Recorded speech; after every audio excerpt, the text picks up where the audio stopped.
મહીસાગરના વીરપુરની bank of બરોડાની ઘોર બેદરકારી સામે આવી છે। મહીસાગર જિલ્લાના વીરપુર બેંક ઓફ બરોડામાં કેવાયસી અને ડિબીટ માટે ગ્રાહકોને ધરમ ધક્કા ખાવડાવવાની મનમાની કરતા હોવાની ફરિયાદો ઉઠી છે। ત્યારે વીરપુર તાલુકાના રસુલપુરા ગામના ગ્રાહક ખાટ મનુભાઈ બાબરભાઈ તથા રમેશભાઈ કાનાભાઈ સોલંકીએ આ બંને ગ્રાહકો છેલ્લા 50 દિવસો જેટલો સમય વીતવા છતાં પણ ધરમ ધક્કા ખવડાવતા ન છૂટકે થાકીને ગ્રાહકોએ મીડિયાકર્મીનો સહારો લઈ પૂછપરછ કરતા બેંક ઓફ બરોડાના કર્મચારીઓ પોલીસ બોલાવી બેસાડી દેવાની ધમકી આપતા જણાવ્યું કે આપકો જાને નહીં દેંગે। તો શું જનતાને પૂછવાનો અધિકાર નથી? મીડિયાકર્મી સાથે પણ ઉશ્કેરાઈ ગયેલા અને ઉત્તવાતાઈ ભર્યું વર્તન કરી ડરાવી ધમકાવી અને કામ ખોરંભે ચડાવી દેવાય છે તો સામાન્ય જનતાની તો વાત જ શું કરવી, તે એક મોટો સવાલ છે। જવાબદાર અધિકારીઓ દ્વારા આવા અધિકારીઓ સામે પગલાં ભરવામાં આવશે કે પછી આવા અધિકારીઓને છાવરીને જનતાને ધરમ ધક્કા ખવડાવવાનો નિવેડો લાવવામાં આવશે એ જોવું રહ્યું।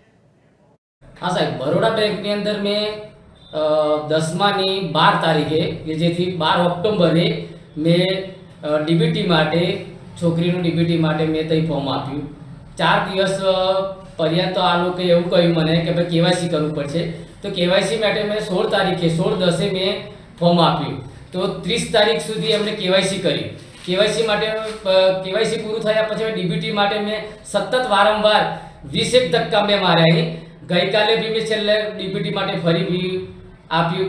આ લોકો કંઈક હો જાएगा आज भी ગયા તક હો जाएगा, તો કબ તક અમારા આવી રાહ જોવાની હોય? વારંવાર એક વખત આવી એટલે 50 રૂપિયાનું પેટ્રોલ થાય, વાહનમાં આવીએ તો 20 રૂપિયા ભાડું થાય। આ લોકો સંતુષ્ટ જવાબ આપતા નહીં અમને। કઈ બેંક છે? બરોડા વીરપુર શાખા। સમસ્યા એ હતી કે સાહેબ બરોડા બેંકનું કેવાયસી કરવાનું હતું, બરાબર। બરોડા બેંકનું કેવાયસી ફોર્મ નાખ્યું, ફોર્મ ભરીને પછી કેવાયસી ફોર્મ બીજા દિવસે ત્યારે કે